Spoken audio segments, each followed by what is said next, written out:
What's up, y'all? TBrown31 here with JaboctheGreat. Once again, we are back with another episode of the Last Word podcast. As you can see by the title, we're going to get into the two semifinal games from a couple days ago.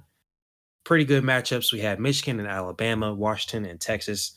That'll be the next episode in just a second here. But as you can see, we're going to start with Michigan and Alabama.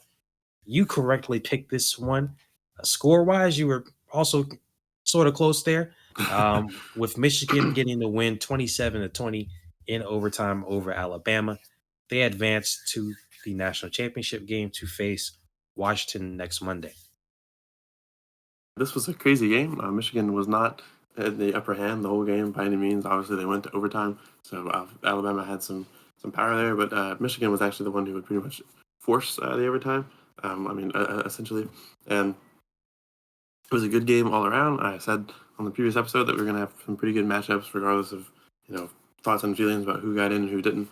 And both these games are really good. This one was a great kickoff to the playoffs. Matter of fact, all of the bowl games except for like two of them that were played on this day were good. The Wisconsin LSU one was good. I forget which other one happened. Or both of the semifinal games were good. The other two were blowouts, but we had three pretty good games that I watched. Starting with this one, we're gonna go with the Michigan stats here. How they did it. JJ McCarthy had a pretty good game. 17 for 27, 221 yards, 3 touchdowns, no interceptions.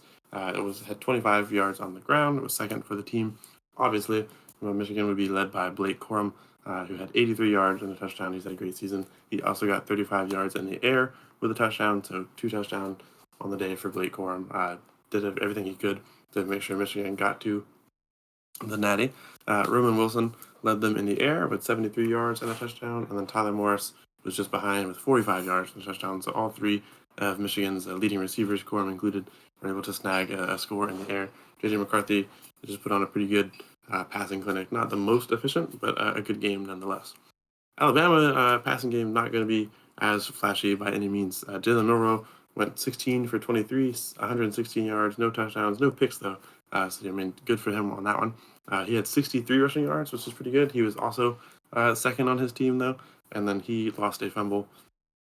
Jason McClellan was the one who led them on the ground, 87 yards, a little bit more than Milroe, and he got 2 touchdowns. He was essentially all of the offense for Alabama, which wasn't necessarily a bad thing, but it does end up, they lost this game. That's more so to a certain play call that we'll get to. Alabama had a chance to try to steal this one, or at least keep it going for a little bit.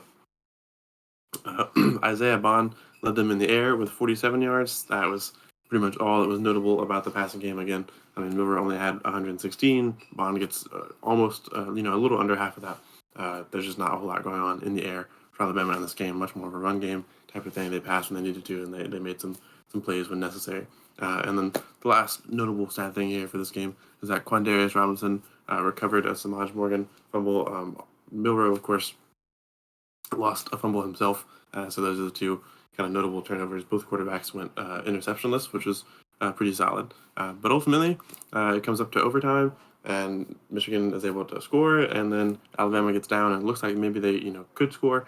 They get a little stopped up here, and then they go for a essentially quarterback sneak on like 4th and 3, 4th and 4 with the season on the line, and it ends with Jalen Milroe face down on the field, and that is it for Alabama's season. 1-yard run stopped at the Michigan 3. No chance, not even close to being reviewed for a game winner touchdown. That's just the end of the game for the Crimson Tide, and the Wolverines move on to the national championship. They have finally broken their semifinal streak. They've had a hard time in the semifinal. Obviously, they allowed 51 points last year to TCU, which is something I think that gets forgotten when we think about TCU's natty performance. TCU did put up 51 and knock out Michigan. Year before that, Michigan had another kind of soul-crushing loss. So finally, in the semifinal matchup against what could be probably one of the toughest opponents by name and by sheer aura, I guess, Michigan overcomes and advances to the national championship in a pretty good game. Yeah, this is the first time we're seeing Michigan in a national title in our lifetime. Obviously they were there in the late 90s, but we ain't that old yet. But this was probably a frustrating game if you were an Alabama fan or if you're a Michigan fan. I picked Alabama. I figured they would probably pull it out. And very early on, it looked like they were going to. And then once they got into, late third quarter, early fourth, that kind of spot, it seemed like it. But both teams had stretches of this game where it was just like these are not the teams that we watched all year, and maybe more in Alabama's case. They had more suspect performances. Of course, the USF game, barely beating Auburn. Auburn allowing that insane play on the last play of the game there for Alabama. There are suspect performances for Alabama throughout the season. Michigan, not so much. You can talk about like the competition, but there weren't like games for Michigan where they just didn't look good. The Penn State game that was lower scoring. I mean but Penn State played Ohio State the same way, so not too much different for the most part. Like for Michigan throughout the season, like they played consistently, I would say, in comparison to Bama. But early on, you just said it. It's funny. Both quarterbacks did go through this game without throwing an interception. JJ McCarthy threw a pick on the first play, technically, but defender he catches it. He was in bounds when he caught it, but he had stepped out of bounds before, then came back in, and he didn't actually fully reestablish himself. If he had actually stepped back in instead of just jumping from out of bounds and then catching it in bounds, it would have been counted.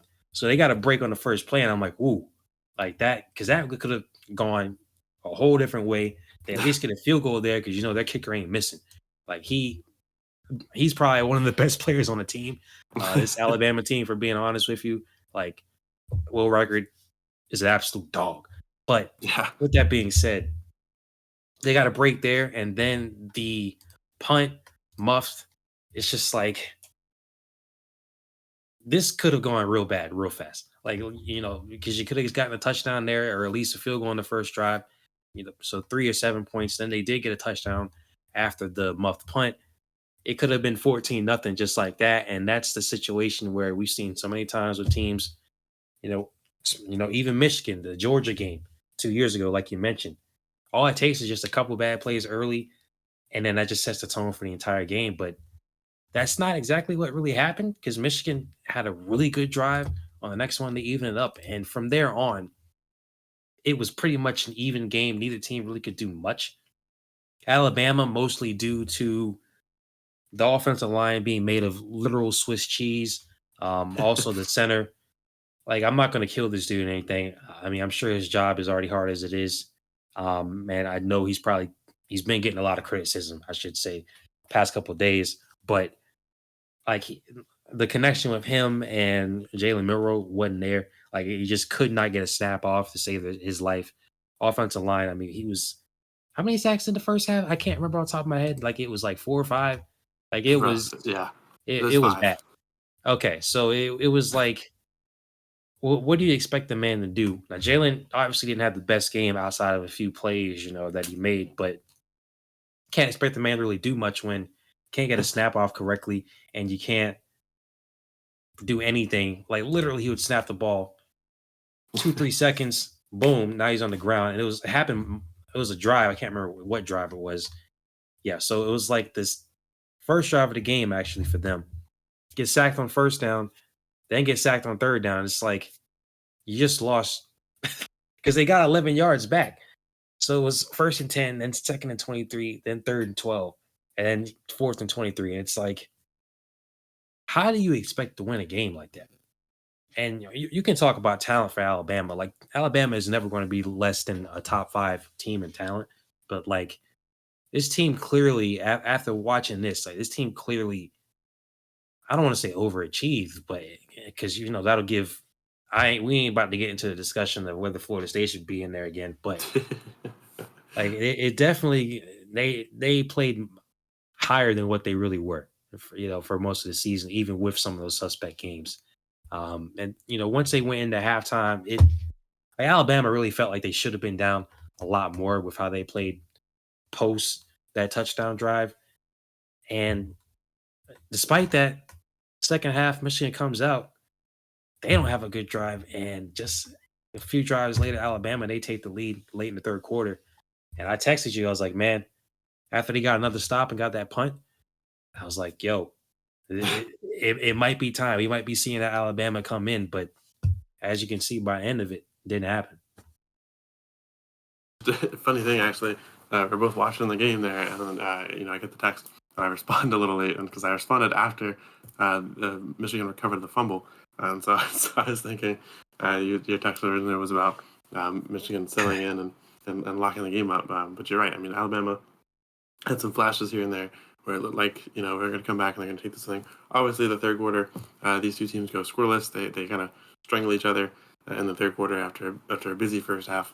Into the fourth quarter, and there's some times where even after recovering that fumble, Michigan can't really do much, and they're chasing Alabama for a portion of this game. It's a little worrisome if you're a Michigan fan to think like, oh, we're it's 20-13, we've got to get down there and we've got to force overtime and make something happen, or our season's over.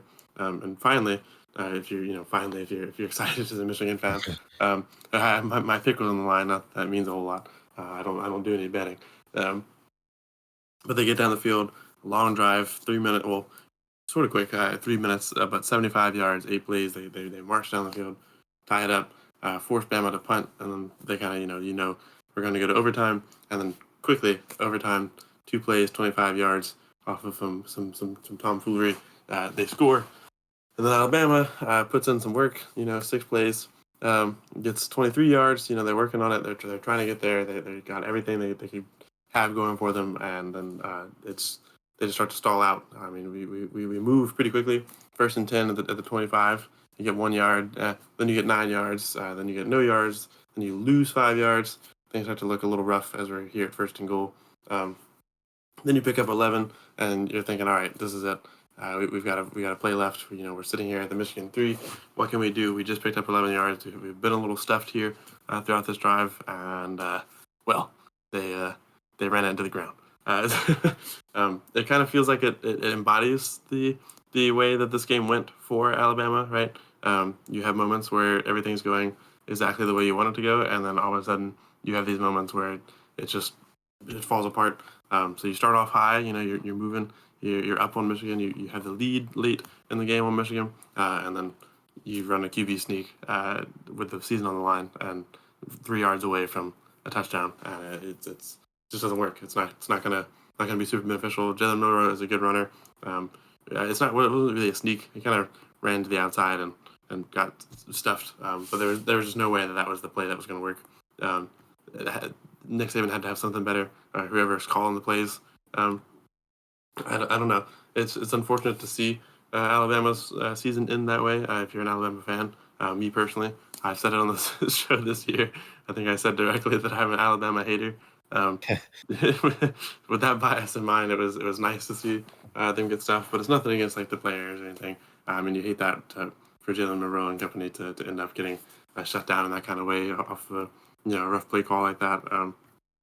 But overall, I mean, yeah, they came in, and maybe at some point in this game, you could say they overperformed. I think that's a good way to say what they did throughout their season was kind of play above what they are. I mean, not that they're a horrible team or anything, but I think that they definitely came in here and overperformed for a little bit, and maybe got brought down to reality. And a lot of it is, I talked about this in the pick video where I said if you can return Jalen Monroe to his old form, then you'll be good. And they kind of did that just by beating him down because the O-line wasn't helping him.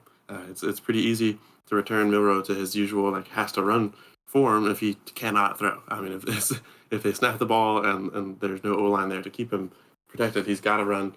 He's got to throw an incompletion, do something. So really, I don't think they did a whole lot to Milroe to force him to play like he did in the early season. I think they just kind of beat down his O-line or really emphasized the fact that Alabama has no O-line.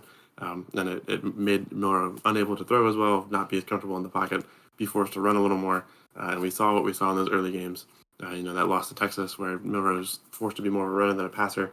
Or when he is able to pass, he's got like 2 seconds to get the ball out of his hand or he's on the ground.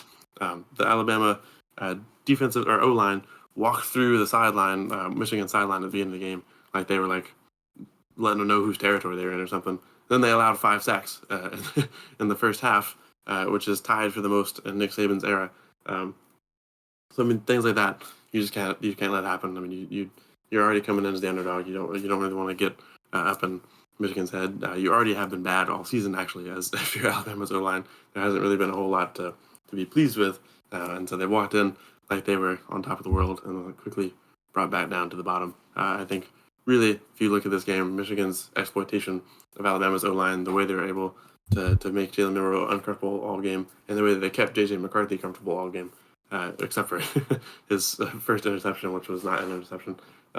Then I think that's really the story of this game. Is just which quarterback was more comfortable, which quarterback was not protected by their team. Ultimately, McCarthy was more comfortable, had more time to make big quarterback plays. Milroe, a great quarterback, was not able to make quarterback plays because he had no time to breathe. And the Tide loses one 20-27 on a quarterback rush, which is ultimately an ironic way to boil this game down.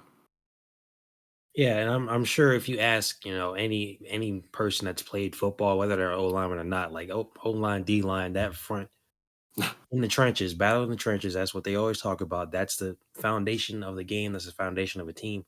Like you literally cannot do anything if your O line is Swiss cheese. Like and people, as NFL fans, especially, I think, more than college, I would say. But we always complain, like pretty much you know, every team's fan base, they complain about the O line. Like, unless you're a top five O line, people complain about their O line, you know. But unless you have a really great one, like you're gonna have problems. Like that's just kind of how this thing works.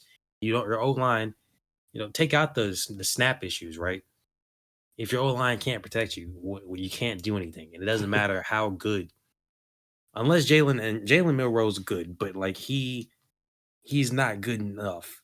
He wasn't good enough in this game to be able to overcome that, And I think he will.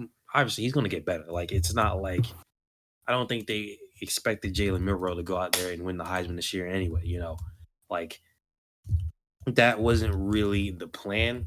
Of course, because the guy did get sat, early in the season, but he'll get better. Like he's going to come back next year, presumably. He'll get better. He'll be able to handle situations like this better. But he didn't really have a good game. O line definitely didn't have a good game. And to be honest, like whenever Blake Corum had that touchdown, I was just like, I don't know, based off of what I saw on the last couple drives with Bama, because I mean they got that field goal, but again, that's Will Riker just being as good as he is. But after that touchdown for them, like I didn't see anything in those last few drives that's going to give me really any confidence that they're going to go score it. And I don't, I don't think that was supposed to be a run straight up the middle. Like that doesn't make any logical sense. Like even if you think Jalen Murrow is like Cam Newton, like Cam wasn't running for first downs from like the 10-yard line out, or touchdowns from the 10-yard line out, because whenever they lined up the first time, I can't remember who called a timeout first, but both teams called timeouts. So whether it was Michigan first, Alabama first, doesn't matter. But one team called a timeout. They came back out in the same kind of setup. Other team called a timeout. Came back out third time, the same setup. And every time I saw how far Jalen Milroe was standing back, and I'm like, so this is obviously going to be a pass, right? Because the ball is at the 3-yard line, but Jalen Milroe is at the 8. I'm like, even if you do run some kind of, read option, zone read, or whatever you want to run there, like if you're expecting him to run 8 yards, to like, I just feel like sure he can break a play if it's at like the 50-yard line, he can break open a play. But trying to break open a run that deep in, because overtime in college you're at the 25 automatically, so it makes, obviously it might be easier to score. Once you get further in, it's going to be harder. Because I mean, it's not like the defense has to defend, but so much of the field.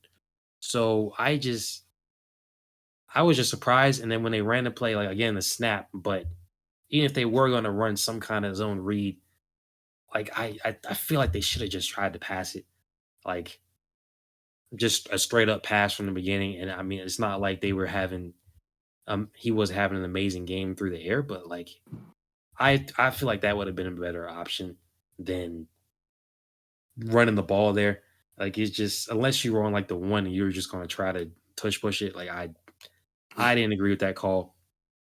And honestly, again, like once Blake got that touchdown, I was like, I don't really see them. Because even if they do score, like you're gonna ask them to score again on that next one because they get the ball then again. Then you give it to Michigan, and if Alabama doesn't score a touchdown there, then Michigan all they gotta do is get a field goal. It's like no, I do remember. I can't remember if they changed it to second overtime, or if you gotta like go for two and all that stuff. I can't remember exactly, but like I didn't see anything at that point. I was like, yeah, it's probably over because I just don't have faith in that Bama team to really score. Because at least Blake Corum, you give him the ball from a certain distance, like he's gonna be able to score. I didn't see that from Bama in this one. So you do have to give all the credit in the world to Michigan though, because they came in, probably did have some doubters. I mean, again, I picked against them, so like I thought Alabama would win. They didn't. You have to give credit to Michigan for how they played in this one. And again, they go on to meet Washington next week, Monday night, national championship. That's going to be a good one.